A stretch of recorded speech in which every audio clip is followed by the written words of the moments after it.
jemaah sekalian rahimakumullah, kita masih membahas tentang niat di dalam sholat. Ada hal-hal yang difardukan dalam niat ketika kita akan melakukan sholat, ada yang disunnahkan. Masih berlanjut dengan kitab panduan fiqih kita, yaitu Al-Minhajul Qawim, kitab karya dari Syekh Ibn Hajar Al-Haytami. Yang difardukan dalam niat telah kita bahas pada beberapa kali pertemuan. Tergantung dari sholat yang dilakukan. Apabila sholat itu sholat sunnah mutlak, hanya cukup qasdul fi'li. Untuk sholat sunnah mutlak hanya cukup usolli, saya niat sholat, selesai. Apabila sholat itu termasuk sholat al-muaqqatah atau dhatus sabab, sholat yang terikat dengan waktu atau yang memiliki sabab, maka niatnya harus dua, yaitu qasdul fi'li wat ta'yin. Harus ada usolli dan harus ada penyebutan sholat apa yang akan dilakukan sebagai pembeda dari sholat-sholat lainnya. Lalu yang ketiga, pada tingkatan niat sholat fardu harus ada 3 hal, yaitu qasdul fi'li wal fardiyah wat ta'yin. Ya. Jadi dalam lafaz niatnya para ulama telah mengajarkan kita dengan bahasa niat, ya, usolli fardhal maghribi contohnya. Saya niat sholat fardu maghrib. Ya, itu yang fardu. Artinya selebihnya yang lain adalah sunnah. Ya. Kecuali ada juga yang merupakan fardu untuk mendapatkan nilai dari jamaah, yaitu niat makmum bagi seorang yang mengikatkan sholatnya kepada imam, ya, agar jamaahnya betul-betul bernilai, ya, berarti dia sudah berkomitmen semenjak sholat untuk ikut kepada imam. Jadi niat makmumnya menjadi wajib, ya.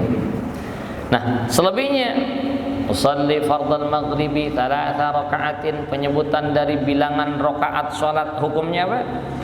Mustahabbah, yaitu sunnah, ya, yustahabbu dzikru adadir rakaat. Sunnah untuk menyebutkan bilangan dari rakaat salat. Ya. Jadi hanya sunnah. Termasuk, ya, di akhir dari niat biasanya kita diajarkan lillahi ta'ala. Apa hukum menyebutkan lillahi ta'ala? Sunnah. Kenapa sunnah? Karena itu suatu hal yang memang lazim, harus, mesti, ya, sudah seharusnya. Artinya apa?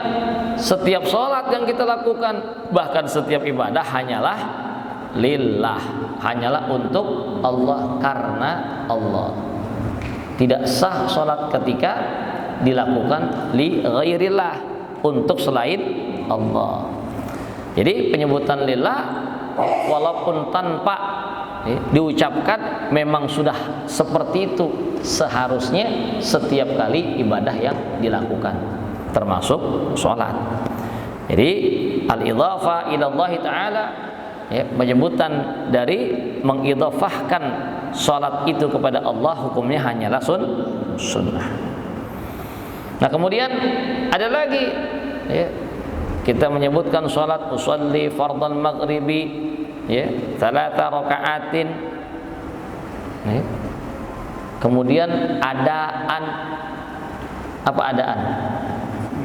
Berarti dilakukannya di saat, ya, waktu diwajibkannya, belum keluar dari waktunya.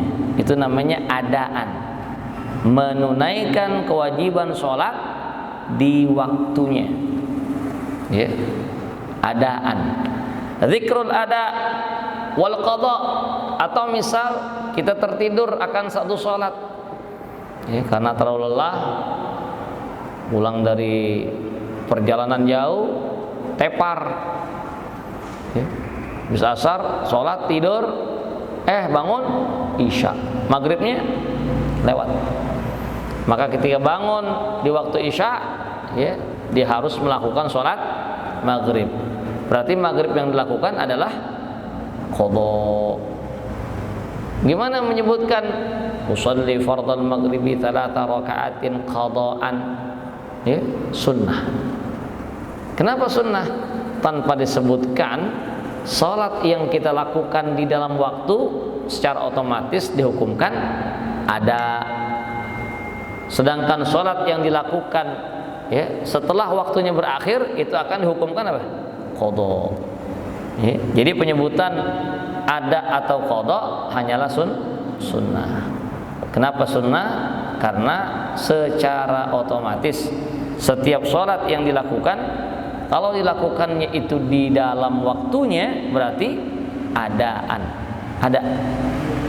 Kalau dilakukan di luar waktunya berarti qadhaan. Ya. Walau fin nafli, walaupun pada sholat sunnah, ya, pada sholat sunnah menyebutkan ada dan qadha juga hukumnya apa? Sunnah. Nah, coba lihat nih dari apa yang dipaparkan, yang disampaikan oleh musannif sini jelas nih, wa dzikrul ada, ya, wal qadha, penyebutan adaan atau qadhaan itu kan sunnah, walaupun pada sholat sunnah. Berarti sholat sunnah itu bisa diqadha. Sholat sunnah diqadha. Ada nggak yang pernah ngodokin sholat sunnah? Sholat sunnah diqadha, ntar ada lagi sunnah, paling begitu ya. Hukum dari mengqadha sholat fardu yang tertinggal maka wajib hukumnya diqadha. Sholat yang fardu, sholat yang wajib, kalau tertinggal, kalau terlupa, kalau belum dilakukan sampai keluar waktu, maka wajib pula hukumnya untuk diqadha. Bagaimana dengan sholat sunnah? Sholat sunnah hukumnya apabila tertinggal, apabila terlupa, belum sempat dikerjakan, maka sunnah pula untuk diqadha. Jadi mengqadha sholat fardu hukumnya fardu, yaitu wajib. Mengqadha sholat sunnah hukumnya sunnah. Jelas ya? Mengqadha sholat fardu hukumnya fardu, wajib. Mengqadha sholat sunnah hukumnya sunnah. Mengqadha sholat yang wajib hukumnya wajib. Mengqadha sholat yang sunnah ya sunnah. Ini cuma sunnah yang jarang banget kali ya. Ngapain sembahyang apaan? Sembahyang sunnah. Nah, kok gini hari? Iya, ana qadha. Karena kemarin semalam ya belum sempat dikerjain. Belum sempat dikerjakan. Misalnya begitu. Ya.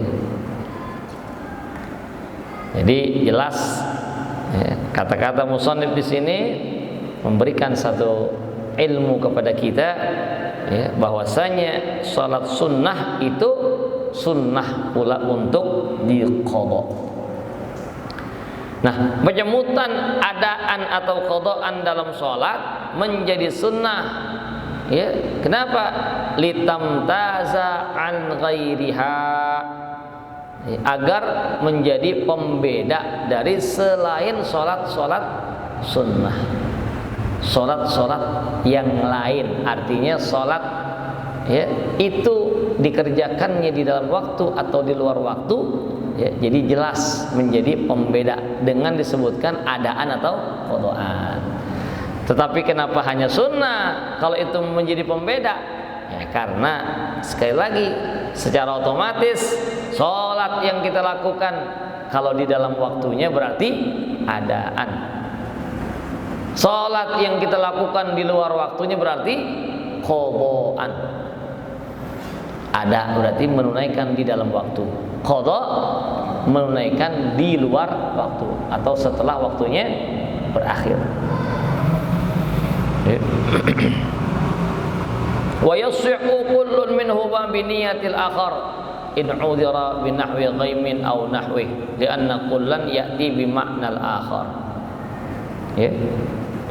Dan sah apabila salat yang memang ternyata dilakukannya di luar waktu dianggapnya masih di dalam waktu. Contohnya karena adanya kondisi cuaca yang mendung, gulem, nggak kelihatan, dianggapnya apa? Oh, misal terbalik, dianggapnya udah di luar waktu, ternyata masih dalam waktu. Dilihat, nah, udah gulem banget nih, wah berarti udah maghrib kali dah. Ya, saya belum sholat asar, diniatnya dah sholli fardhu asri qadaan. Kenapa? Karena dianggapnya udah gelap. Ternyata nggak selang seperempat jam atau setengah jam dengar azan. Nah, itu azan apaan? Nah, itu sih baru azan maghrib. Oh, berarti sholat yang tadi diniatkan qadha ternyata hukumnya ada. Maksudnya gimana? Dianggapnya dilakukan sholat tersebut di luar waktu, ternyata masih di dalam waktunya. Kalau begitu gimana? Sah. Orang sholat di dalam waktu niatnya salah, qadhaan, sah. Orang sholat di luar waktu diniatnya adaan, sah. Ya. Atau contohnya pagi-pagi mendung, gelap, ya, matahari nggak kelihatan, dianggap waktu subuh masih ada. Dianggapnya gitu, waktu subuh masih ada. Diniat sholat subuh adaan, oh ternyata nggak 5 menit lihat, kok udah siang banget, baru ya awan mendungnya hilang, kelihatan matahari ternyata udah keluar. Berarti dilakukan sholat sudah di luar waktu subuh. Berarti kalaupun pengen niat adaan atau qadhaan, harusnya dia niatnya qadhaan. Cuman karena gulem dianggap masih subuh aja, akhirnya diniatin adaan. Sah nggak? Sah. Nah, ini yang dikatakan musannif, wa yasihhu kullun minhuma biniyatil akhar in udhira bi ghaimin aw nahwih.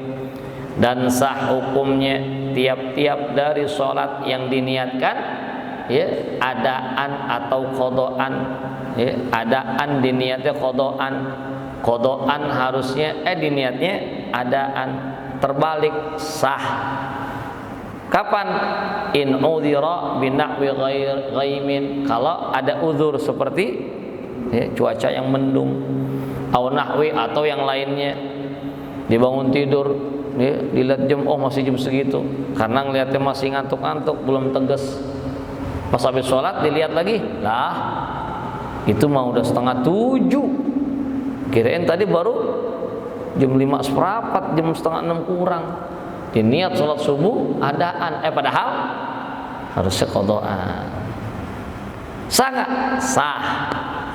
Ya. Li'anna kullan ya'ti bima'nal akhar. Nah, karena secara bahasa ada bermakna qadha, sama-sama ada, ya, ada yu'addi, ya. Ada menunaikan, qadha bisa juga artinya apa? Melakukan gitu. Ya.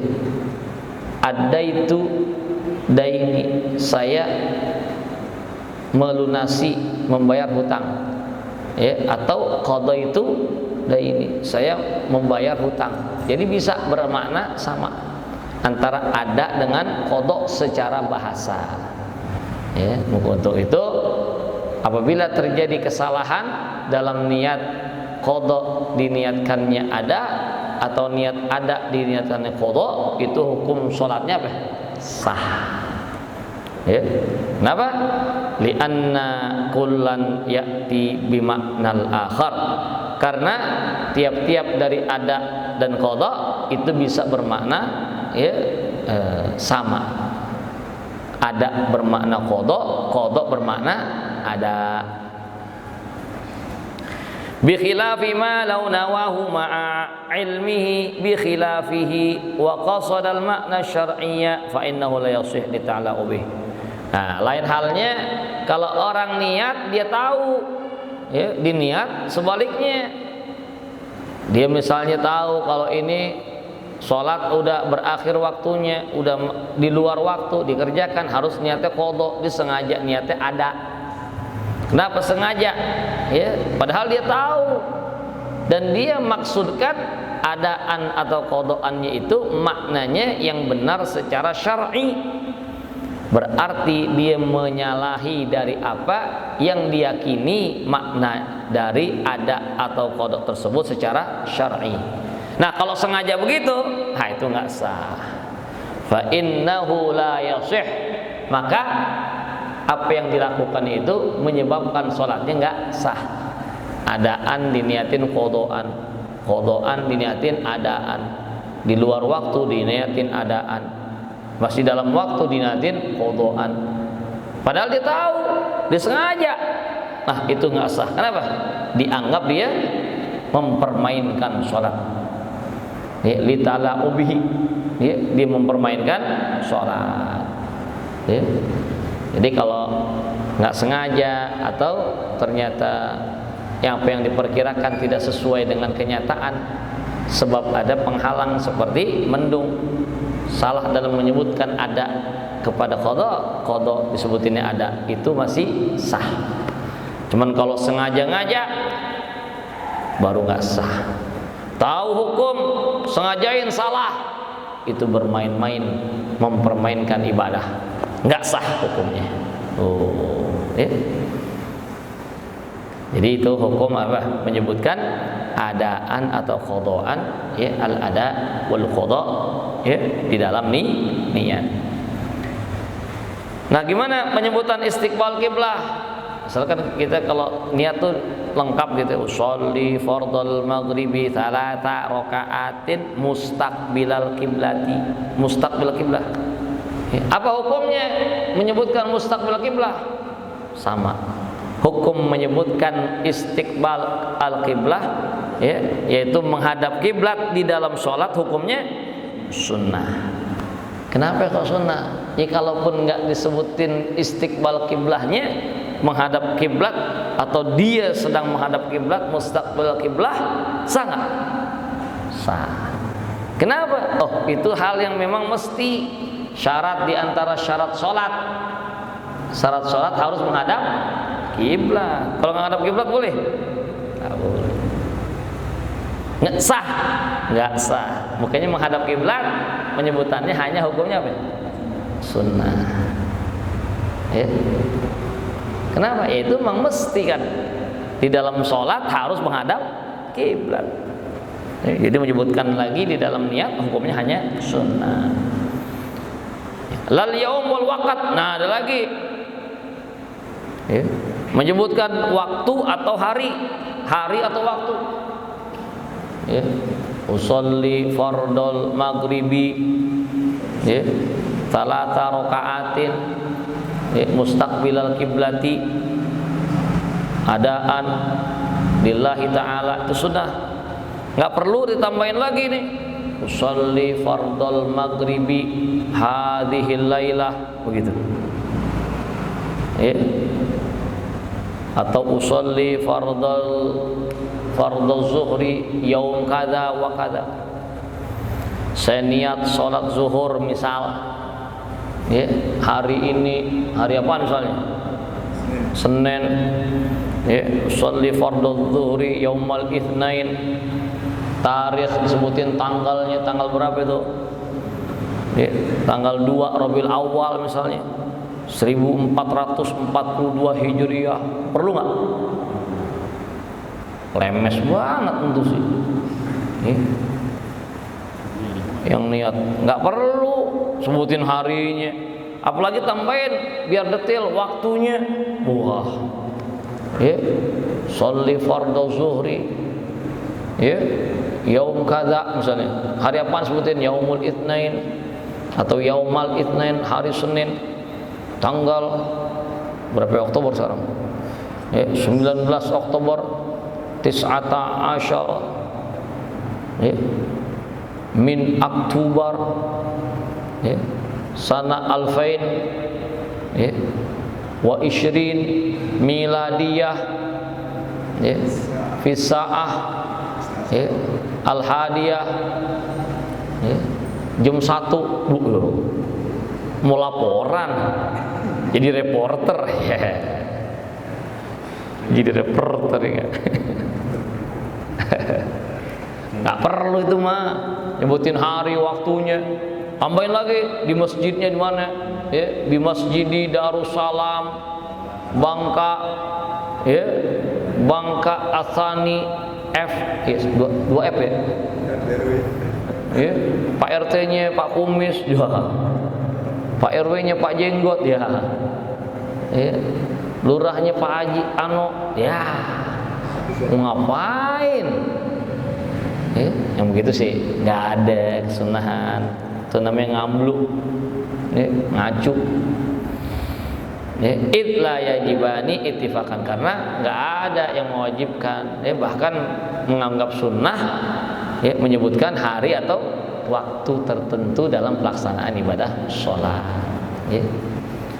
Nah, bagaimana hukum ya, membarengkan niat, menyertakan niat dalam takbiratul ihram? Nah, itu akan menjadi pembahasan kita insyaallah di kesempatan ya berikut di pekan yang akan datang. Wallahu a'lam bishawab.